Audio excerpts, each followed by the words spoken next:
एक बड़ी खबर आ रही है। 1 जुलाई को हो सकता है नई सरकार का शपथ ग्रहण। सूत्र बता रहे हैं 1 जुलाई को महाराष्ट्र को नई सरकार मिल सकती है, शपथ ग्रहण हो सकता है। जी अखिलेश, बात कीजिए और इस तारीख के बारे में भी बात कीजिएगा।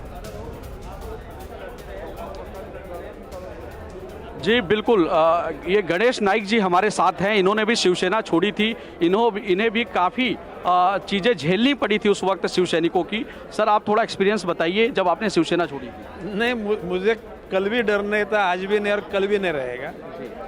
मैं जहाँ पे गया मन से गया, जहाँ पे अपने को लगा कि भाई यहाँ पे अपना कोई जगह नहीं है, उस जगह से अपन निकल गए। न किसको अपन गाली दी, न गलौज दी, न किसने अपने बारे में भी कोई गलत बोला। लेकिन एक बोल रहा मैं, कर भला तो भला।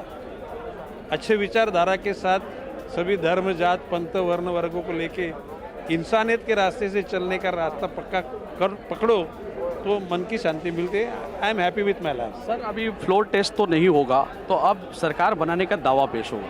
तो अभी देवेंद्र जी फडणवीस एक 2-4-5 दिन में उनका मुख्यमंत्री के तौर पे शपथ विधि होने वाला है, और जो 2.5 साल पहले होने का था वो अभी 2.5 साल बाद में हो रहा है, और उसके बाद में इस राज्य की प्रगति जरूर होने वाली है। सर, ऐसी जानकारी मिल रही कि 1 तारीख को ही शपथ विधि हो जाएगी। नहीं, ऐसा मुझे कुछ मालूम नहीं, लेकिन जल्दी जी होने वाली पक्का, ये तो बात पक्का है। तो ये गणेश नाइक जी हैं, इन्होंने भी शिवसेना छोड़ी थी, नारायण राणे ने छोड़ा था, राज ठाकरे ने छोड़ा था, और एकनाथ शिंदे जिस तरह से बगावत किए हैं उसके बाद ये पूरी राजनीति किस करवट बैठी है आपने देखा पूरी शिवसेना में रह चुके हैं। लेकिन शिवसेना का भविष्य क्या देखते हैं? अभी बागी विधायक उद्धव ठाकरे का क्या भविष्य देखते हैं?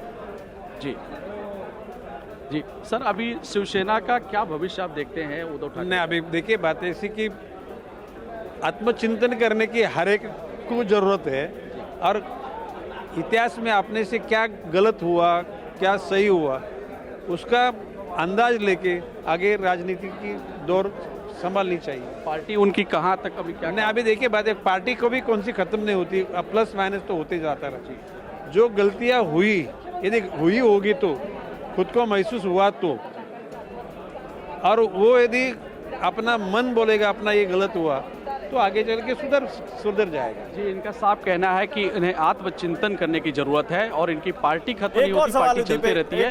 लेकिन जो गलतियां हुई हैं नेताओं से, आगे चलकर उद्धव ठाकरे के साथ बीजेपी का, या उद्धव ठाकरे के गुट के साथ बीजेपी के पैचअप का कोई की संभावना? देखिए, इस बीच एक बड़ी खबर आ रही है, मैं आऊंगा आपके पास अखिलेश, लेकिन देखिए एक बड़ी खबर आ रही है। राजभवन में उद्धव ठाकरे का इंतजार हो रहा है। उद्धव ठाकरे कभी भी राजभवन पहुंच सकते हैं इस्तीफा सौंपने, उनका इंतजार किया जा रहा है। जरूर उद्धव ठाकरे के यहां से सूचना दी गई होगी कि उद्धव ठाकरे आ रहे हैं, इसलिए वहां पर उनका इंतजार हो रहा है। मैं पहले इस वक्त दीपेश के पास जाऊंगा। दीपेश, मातोश्री में क्या हालचाल है?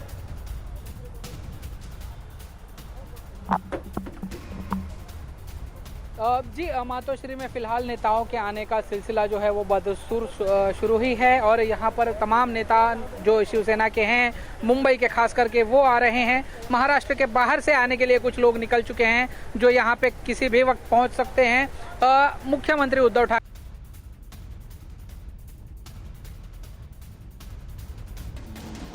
चलिए, मौसम खराब है, हो सकता है इसलिए वहां पर अभी हमारे सिग्नल उनसे नहीं जुड़ पा रहा है। लेकिन देखिए, मौसम तो के साथ साथ अब यहां पर राजनीति भी बहुत ज्यादा करवटें ले रही है, और जिस तरह से उद्धव ठाकरे ने आज इस्तीफा दिया है, अभिषेक, ये बताता है कि अब उद्धव ठाकरे के लिए आगे की राह आसान नहीं है। पार्टी की हम बात कर रहे थे, पार्टी के पर उनको पकड़ मजबूत करने के लिए उन्होंने बहुत कोशिश की, लेकिन क्या उद्धव ठाकरे का पार्टी से अलग हो जाना ही आज, या दूर हो जाना, जिस तरह से विधायकों ने चिट्ठी लिखकर कहा कि हमें मिलने का समय नहीं दिया जाता था, हमें अपमानित किया जाता था, आज उद्धव ठाकरे को यह समझ में आ रहा होगा कि राजनीति इतनी आसान नहीं, केवल एक ठाकरे परिवार के नाम पर राजनीति वो इस तरह आगे नहीं कैरी कर सकते।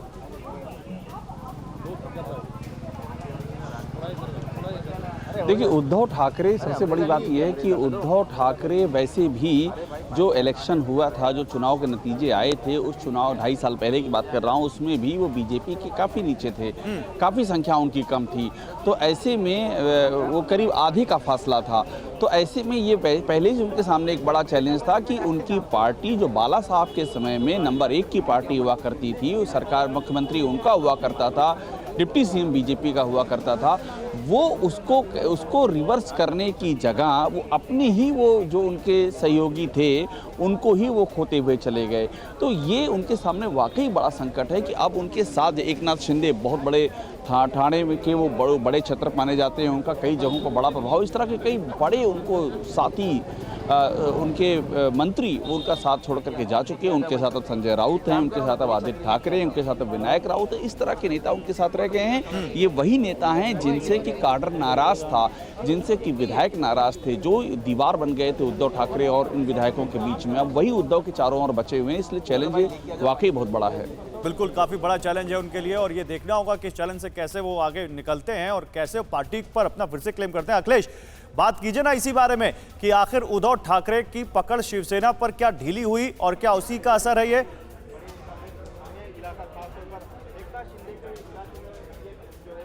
जी सर, एक बात जानना चाहेंगे कि उद्धव ठाकरे की जो पकड़ है शिवसेना पे वो नहीं थी और इसका यही वजह है कि जो है उनकी सरकार अब जाती दिख रही है और उसे जो बगावत किए हैं विधायक।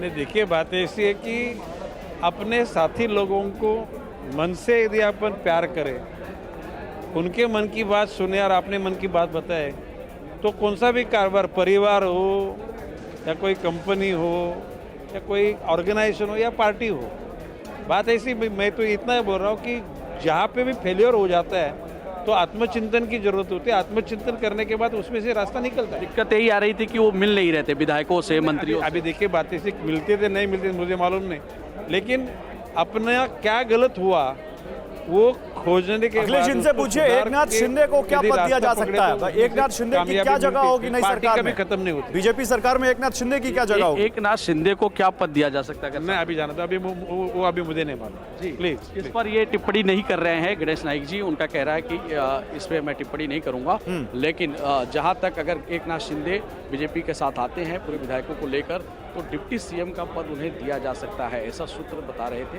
लेकिन अब आगे देखना होगा कि एकनाथ शिंदे का जो गुट है उसका समर्थन लेके बीजेपी सरकार बनाती है, उन्हें शामिल बीजेपी कब तक जा सकती है राज्यपाल के पास? बहुत बड़ा प्रश्न है। ये अगर बात कर सके आप बीजेपी विधायकों से, क्या इस मीटिंग में इसको लेकर कोई बात हुई? ऑफ द रिकॉर्ड कोई बात हो रही है? कल बीजेपी अपना दावा पेश करेगी। बीजेपी कल अपना दावा पेश करेगी राज्यपाल के पास जाकर, क्योंकि अब फ्लोर टेस्ट की जरूरत नहीं है। अच्छा, मैं सीधे चलूंगा इस वक्त गोवा, जहां पर सुमेरा मौजूद है। सुमेरा, हलचल हो रही है वहां पर, कुछ बताइए क्या हो रहा है?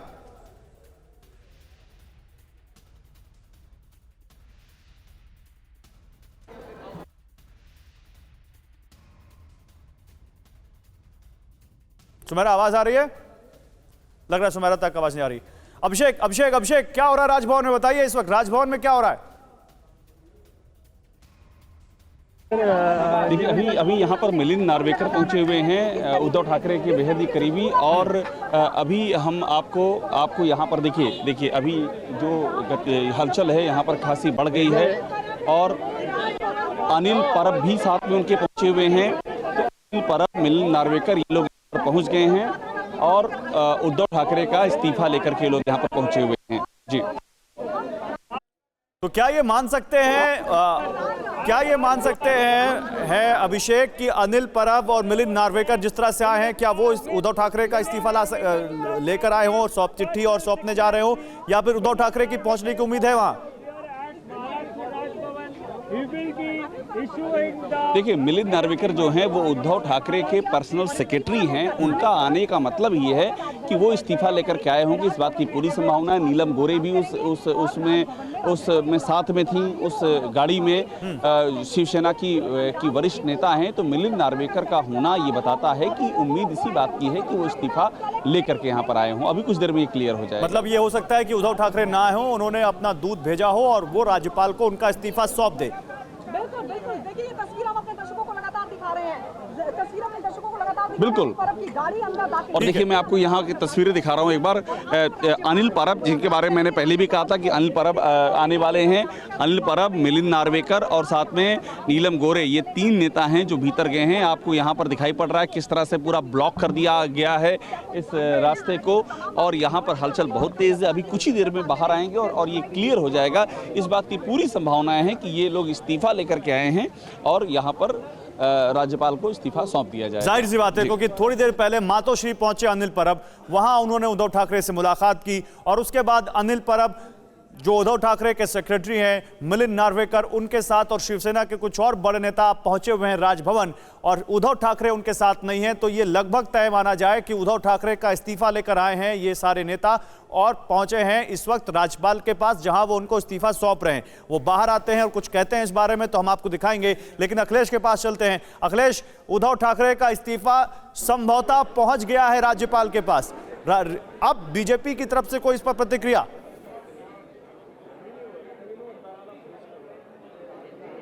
जी बिल्कुल, देखो बीजेपी के जो यहाँ पर विधायक हैं सभी मैं आपको दिखाना चाहूँगा इस होटल में, ये ताज प्रेसिडेंसी होटल में सभी विधायक यहाँ पर बैठे हैं। देवेंद्र फडणवीस और यहाँ के जो प्रदेश अध्यक्ष है चंद्रकांत दादा पाटिल, दोनों इन्हें संबोधित करेंगे, अगली रणनीति बताएंगे, क्योंकि इन्हें सबको बुलाया गया था कि कल फ्लोर टेस्ट होना है उसके लिए बुलाया गया था, लेकिन अब ये नहीं होगा। और सुबह कितने बजे ये दावा पेश करेंगे राजभवन जाके और उसके बाद सरकार बनाने का मुहूर्त क्या तय होता है, इस पे सबकी निगाहें होंगी। लेकिन ये स्ट्रेटजी आज रात को ही तय हो जाएगी कि कल कितने बजे जाने वाले हैं राज्यपाल के पास।